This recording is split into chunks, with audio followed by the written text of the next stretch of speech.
is actually from our book of the month, which is Life Visioning with Reverend Michael Beckwith.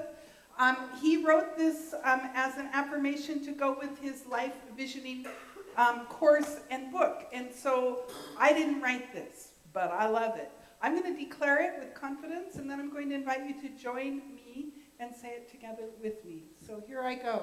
I am willing to evolve. I am willing to become more myself. I am willing to drop opinions that no longer serve the evolution of my soul. I am willing and available to more good than I've ever experienced, realized, imagined, or manifested before, right here and right now. Are you ready? Yes. With conviction. I am willing to evolve. I am willing to become more myself. I am willing to drop opinions that no longer serve the evolution of my soul. I am willing and available to more good than I've ever experienced, realized, imagined, or manifested before, right here and right now. So let's turn within for a moment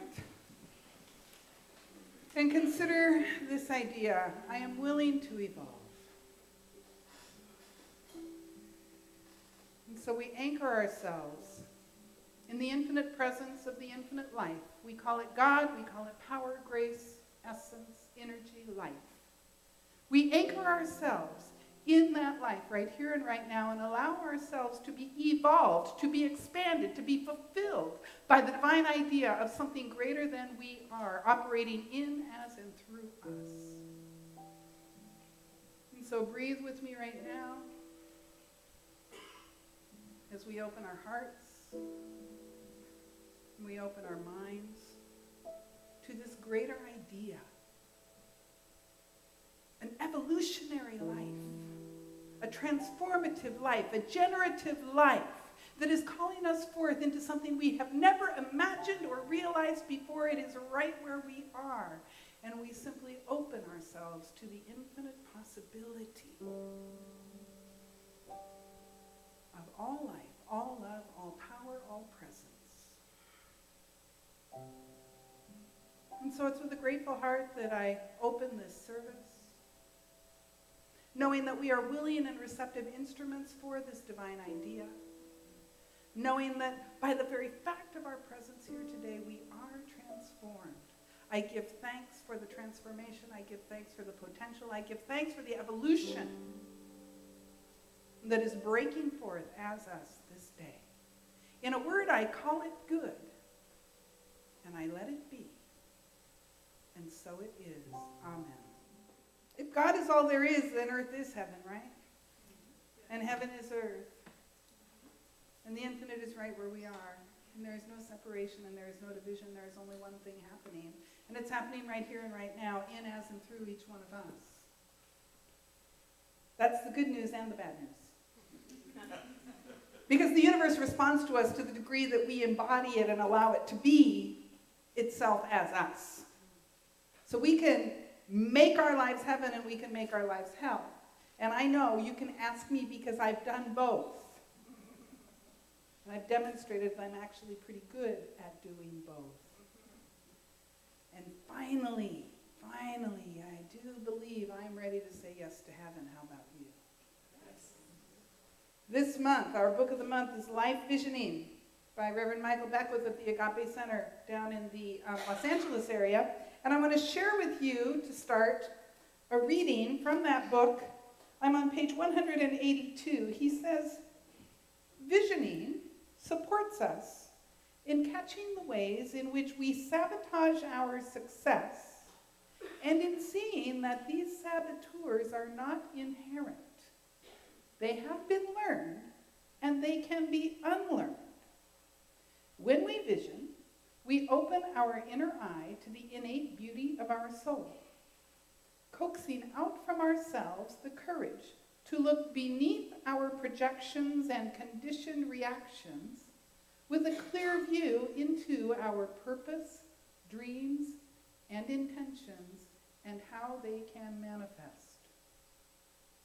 By embarking on our visioning voyage, we are saying full speed ahead and that the laws governing the universe will be set in motion under our direction.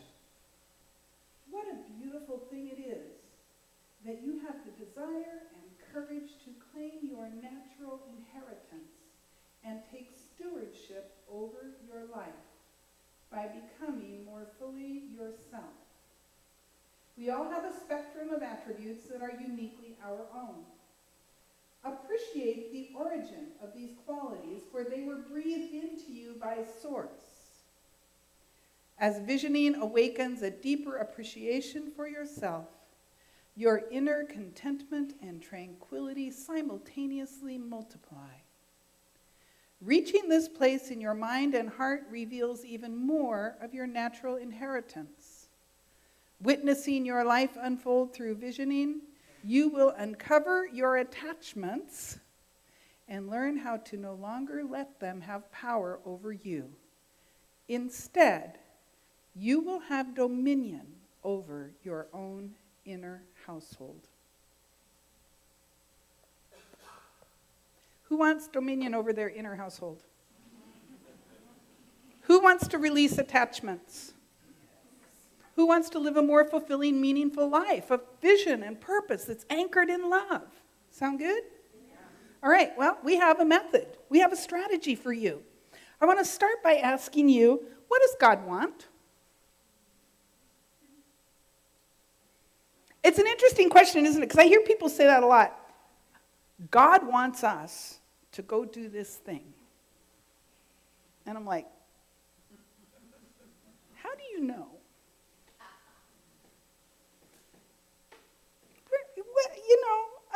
What's your evidence that God wants us to do this mission or do this, whatever it might be? How do you know that?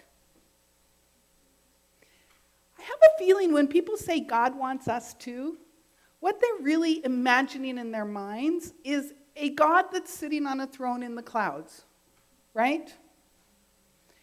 With human attributes of will.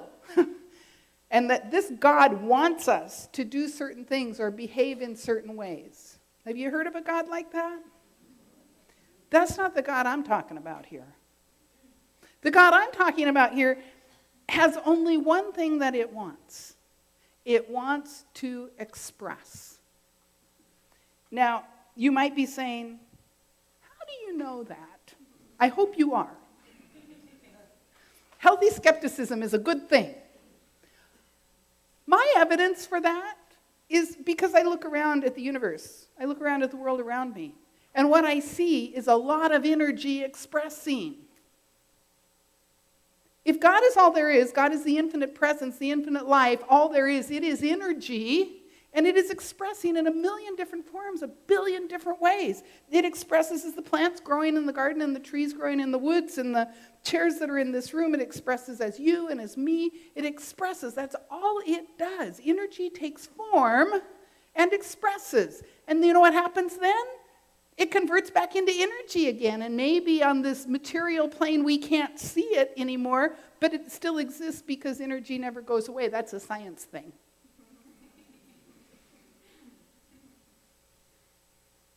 So when I think of God as infinite spirit, infinite mind, infinite presence, an infinite energy that gives life and force to the universe itself, I tend to believe that all God wants to do is express. Life is expressing all around us. Life is expressing as you. Now, we teach that this God, this energy is anchored in love. It is anchored in perfection, in wholeness, in good. God the good. We talk about that a lot, don't we? We believe that the universe is in a conspiracy for our good, to quote Emerson. We believe that we live in a friendly place that wants to help us along. And what Reverend Michael told us here is that that's our innate inheritance, but we've adopted some beliefs and some ways of thinking that don't support us in experiencing that. Yes? So, what do we need to do in order to allow to be birthed through us the thing that we are here to do? Something does want to be born as you every day. Because God only expresses, and you are created in its image and likeness, and you have been provided with the skills and the talents and the strengths and the deep desire at the core of your being to birth that thing. In the same way that I put a tomato seed in the dirt, and what grows? The seed of desire to do something meaningful and powerful with your life has been planted in your soul. And it is calling you forth the same way the roots start to bust out of the seed and go down, and then the plant starts to come up. So your soul has already been seeded. All you have to do is be like the soil that says yes to the seed. That's it. Easy, right? Now that we know that, we can all go home. Oh, wait a minute. How do I be the soil that says yes to the seed? The bottom line is, if you plant a tomato seed, you're going to get that tomato plant, right? If you plant a carnation seed, you're going to get. If you plant an acorn, you're going to get. The seed of love, of power, of grace has been planted in the core of your being. If we act as soil to bring it forth, that's what we will bring forth into our lives. To grow what we want, we need a strategy. The thing about the things that we do that don't serve us is those are strategies, right? We do them because at some point in our lives they worked. They helped us cope with a situation. So that's why we do them. But if you're feeling any sense of discontent or unhappiness in your life, that is the universe's way of saying these strategies don't work anymore. You need to get some new strategies, some life-affirming strategies. Some strategies that acknowledge the divinity of your soul and the perfection of the seed that's already been planted there. You're ready for the strategy? Here we go. There are 3 elements to this strategy. The first thing that you need is to know who you are. If you know who you are, this is Reverend Michael as well, if you know who you are, you know what to do. If you know who you are, you know what to do. So the first element of the strategy is to know who you are. That is, get clear about your purpose here on planet Earth. Get clear about your mission in life. The second element is to know where you're going. Your vision. What's your vision for your life? And more importantly, and even more fundamentally, what is God's vision for your life? Because you know what? I think with my human mind. And so my vision is going to be limited by human limitations. The divine vision is thought by the divine mind, which is infinite. So it's a bigger idea than I could ever get. So not only do I need to know who I am, get clear about my purpose and my mission, but I have to know where I'm going. Sound right?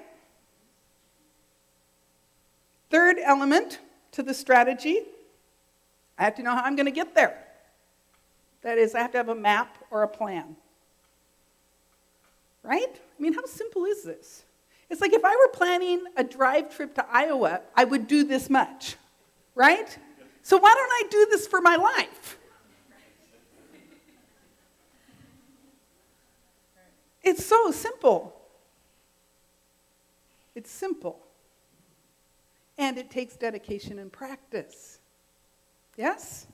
So, let's take apart the strategy just a little bit, a little more detail. First, purpose and mission. Remember the first thing I said, we have to know who we are. We have to know our purpose, our mission in life. And I just want to say today, at its most fundamental level, our purpose is to reveal more love. That is something that is true for everyone on the planet. Your purpose on the planet is to reveal more love. And I can tell you that, I don't usually say to people, you know what's true about you? Boom. I don't usually do that because you're your own teacher and your own learner, right? But we believe in the God of love. And we are created in its image and likeness. What God does is it expresses, and it expresses love. It expresses in loving ways. And so if we are created in its image and likeness, our purpose is to express love. Now, that is going to take as many people who are in this room how that love expresses is going to be different. Does it make sense? So your individual purpose may differ from the person who's sitting next to you, your individual mission in life, but at its most fundamental level, somehow it will be about expressing more love. So how do I find out? So what is my specific way? We're going to move to number 2, because this is a process that kind of goes back and forth. And number 2, the second element of the strategy was vision. Yes? I promise you, if you get engaged with the visioning process, it will feed your energy toward revealing your purpose in life. So we're going to talk in more detail today about vision. How do I capture? Yeah, Reverend Michael talks about catching the vision. How do I catch the vision that's already out there? There's no new thoughts in the mind of God, you guys. It's infinite. It's all there. There's something floating around up there that is especially for me. My job is to be open and receptive to it and to catch it, if you will. And so the second element of our strategy is vision. Our vision is simply our preferred future. It's just our preferred future. What is my preferred future? What is, sometimes we get hung up on, I got to have a big vision. No, just get acquainted with your preferred future. What's your preferred future? Where do you want to be in 20 years, given your preferences? Now, there's a couple of things to really be clear about when we're talking about vision. First off, we might answer the question today, how can I align with the infinite divine love that I am, and where does that want to be in 20 years? And then next week it might be different. And the reason is this: vision always expands because God always expands. Vision always evolves because the universe is always evolving. So what might be your vision today, they're usually cumulative. It kind of builds on it, right? But I have to tell you, I never had a vision that at 59 years old, I would be standing here in front of Unity of Bellevue. I mean, this was not it. But it was close to it. Does that make sense? And all of the experiences that I have had in life have brought me to this moment here today, and my vision has increased and expanded and changed because God, the universal presence, is expanding and evolving and changing always. One of the things that I see happen often is people catch a vision and then they get attached to it being exactly like that, which is placing a limit on the infinite, isn't it? A human limit, once again, on the infinite mind and heart of God. And so that's the first thing to understand about cultivating and embracing your preferred future. We must have open minds and allow it to evolve as we evolve. The second reason it evolves is we learn things. I know things now that I didn't know this time last year and 5 years ago and 15 years ago and 20 years ago. When I first started the visioning process, I looked it up actually. 1996 is the first time I used this process. And my skills and understanding, all of those things have deepened in the years since then.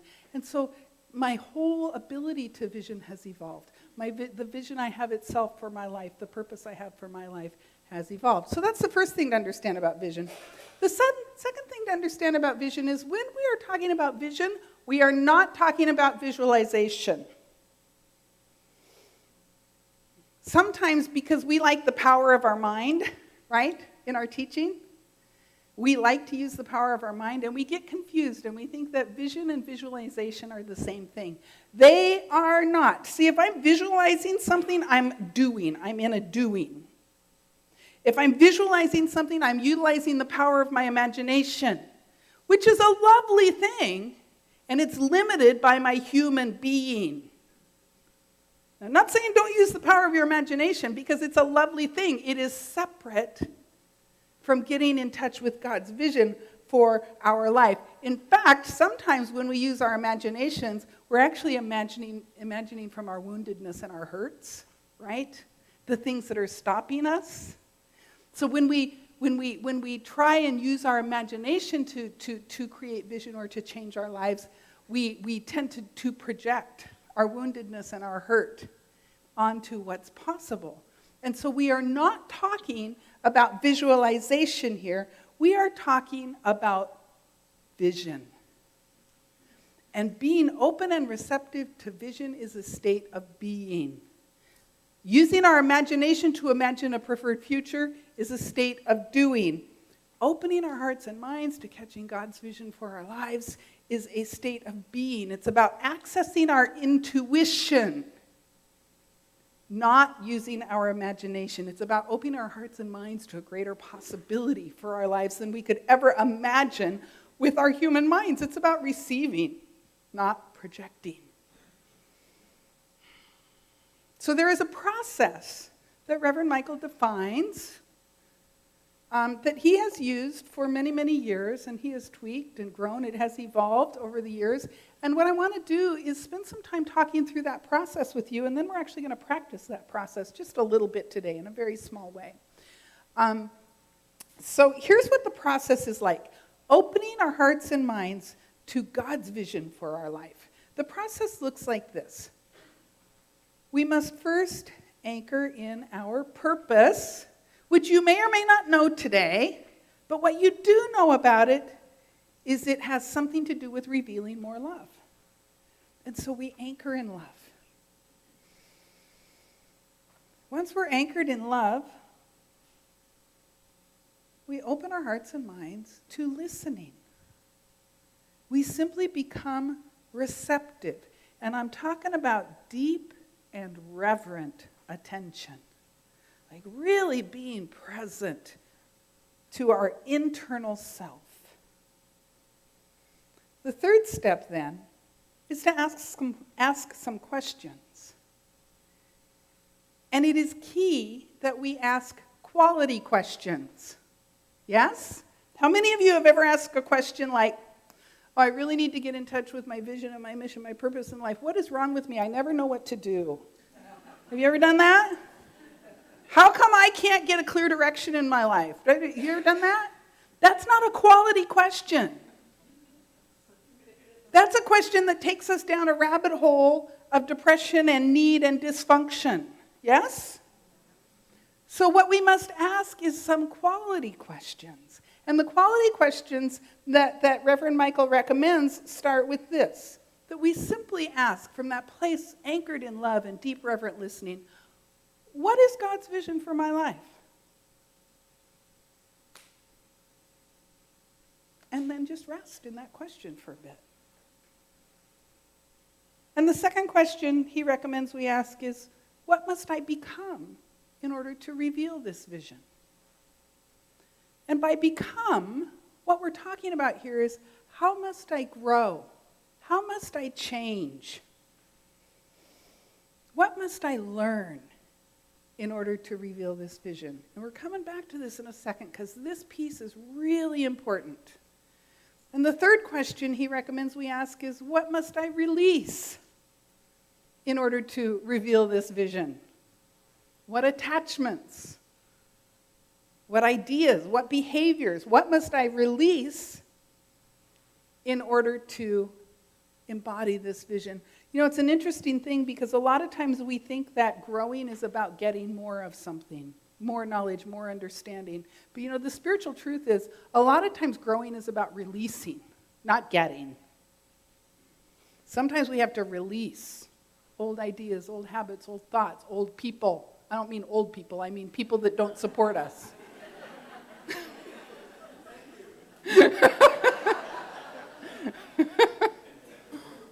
What must I release? And the next question he says we must ask, what do I already have? What do I already possess? What do I bring to the table? See, and here's where we're talking about our strengths and our talents and our attributes. What do I already have that is going to serve this vision? And the thing about this is, you know that biblical thing about to the one who has more is given? A lot of times we kind of go, oh, that's not fair. But we must look to what we have in order to put our attention on what we need to continue to evolve and grow. So these are the questions that he says we should ask ourselves. And we just get quiet with those questions. And as we have allowed our intuitive sense, we're not imagining how we're answering these questions, we've simply tuned in and allowed.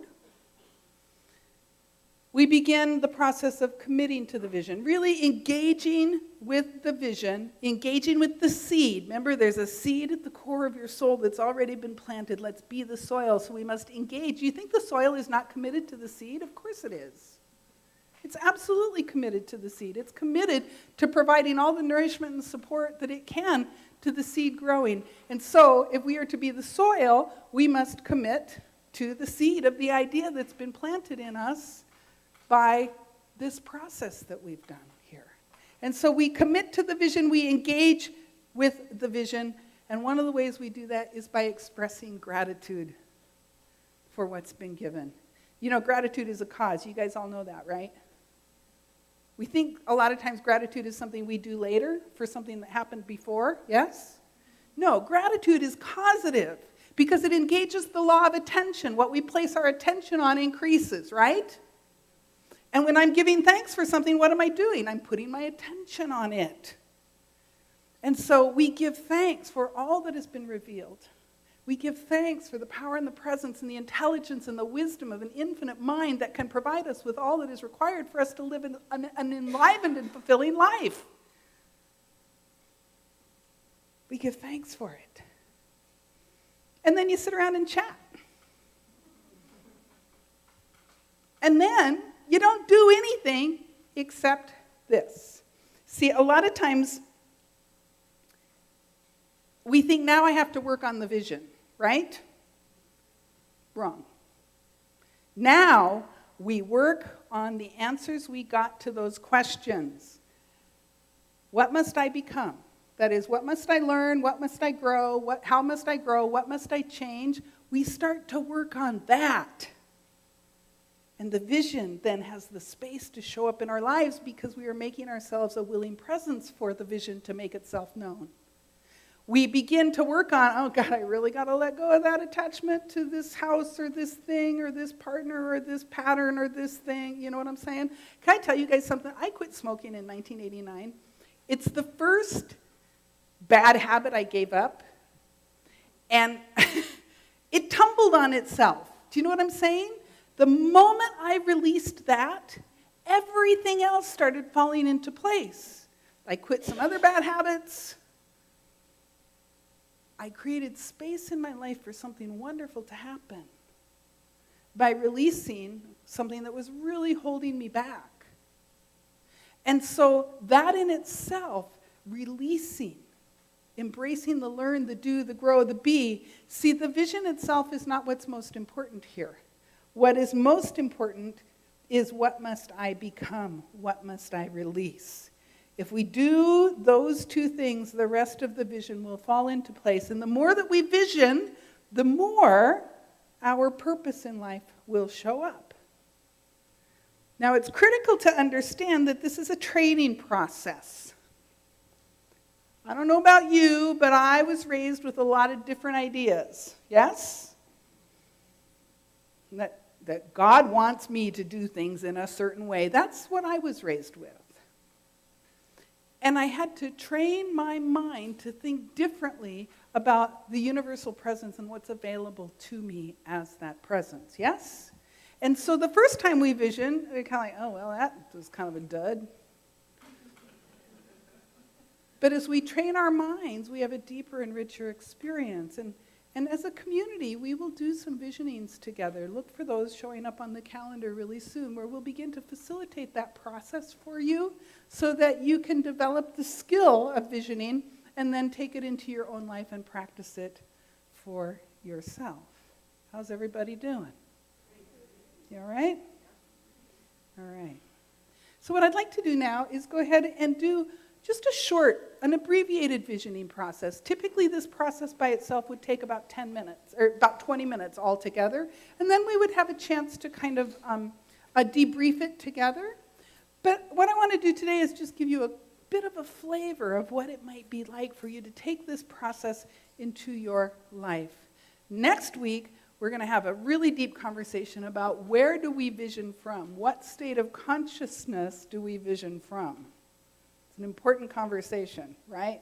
Because if we are visioning from our small self, we'll have small revelations. If we envision from our big self, we'll have big revelations. Sound right? So next week, that's what we're going to talk about, and we'll do a little bit more practice next week. But for now, let's just kind of move into an attitude of receptivity. As we take the sacred breath together, I invite you to close your eyes if you wish, and to feel your body fully supported by the chair.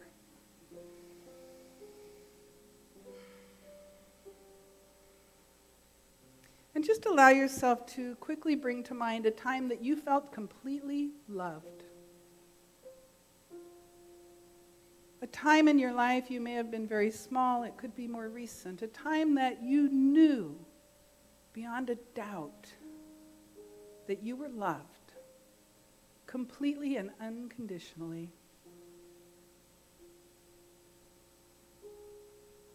And as you bring that moment to mind,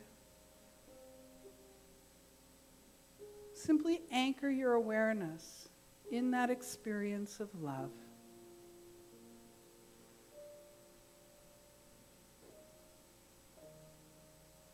And recognize that this is the quality of the love the universal presence has for you, that you are embraced in the arms of love.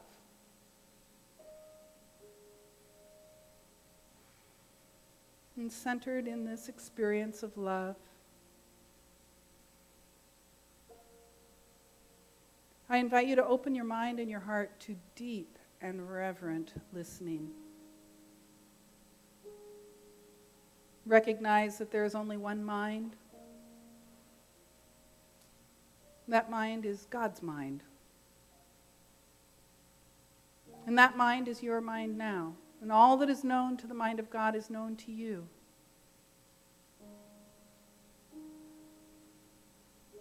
And so you simply allow yourself to be in the awareness of that mind, of that infinite wisdom. As you ask yourself,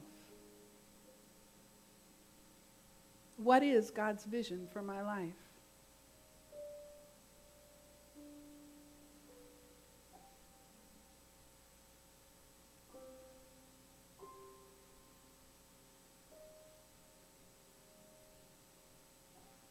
What is it the infinite mind would have me know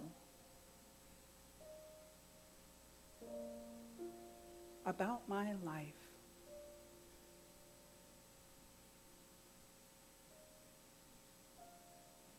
What is it the infinite heart of God would have me be? What is God's vision for my life?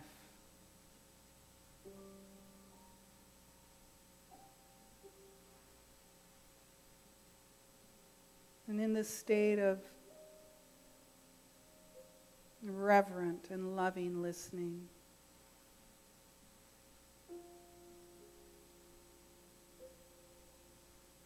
simply allow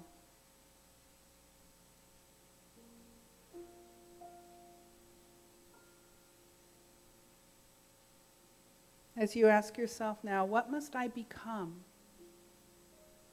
How must I learn? How must I grow? How must I change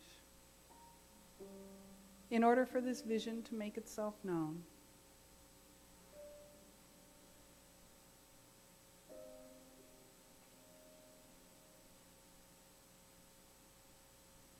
What must I become?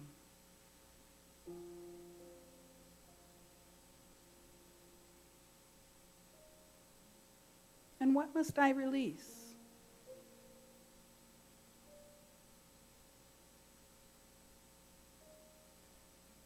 What habits, thoughts, projections and prejudices? What must I release to allow this vision to make itself known as me?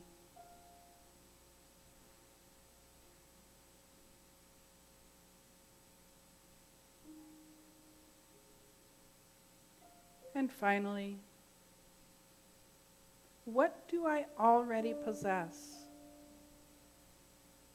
What do I bring to the vision? What gifts, talents, skills, experience, what do I already possess that empowers this vision for my life?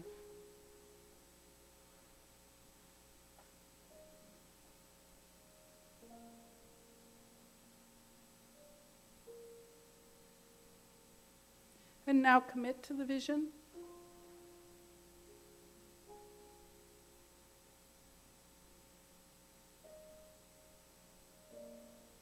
And give thanks.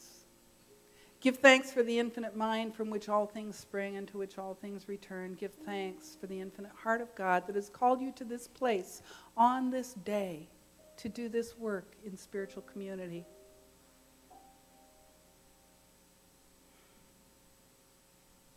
Give thanks for this seed that has been planted, this seed of a spiritual practice called visioning. And know that as the roots go down and as the plant comes up, more and more is revealed. And so bring your attention again to your breath and feel your body again here in the chair. And gently open your eyes. How was that for you? How was that for you? Anything useful there? Even if it was just the moment, the opportunity to get quiet, yes? How many of us don't even take the time to get quiet and ask the universe, what is mine to do, be? And know, as I said earlier, this is a process. It's a skill that you will develop because we are redisciplining our thinking. Yes? I want to say one more thing. What we just did was have a conversation. Well, really, it wasn't a conversation. It was a lecture. Sorry. We'll have a conversation. What we're beginning to do here is engaging in a conversation about God's vision for your life purpose. And we're going to continue this conversation for the rest of the month. But we're also going to expand the conversation because not only do we want to know God's vision for our life, we want to know God's vision for our community. Yes? What did I say? We must know who we are. Who are we as a community? We must know where we're going. Where are we going as a community? And we must know how we're going to get there. We must have a map or a plan. And you see, remember that piece about you're created in God's image and likeness, yes? Our community is created in its image and likeness. And so we must align ourselves individually, and then we're a collection of individuals in spiritual community together, so we must align ourselves collectively with God's vision for the greater whole. So that's what we're going to be about. And so what I want to do is go ahead and sing our affirmation. I am remembering who I am. I am remembering who I am. And what I invite you to do is connect with the notion that there is a greater vision for your life, a greater purpose for your life, and you are remembering right now what that is, who you are, and who we are as a spiritual community.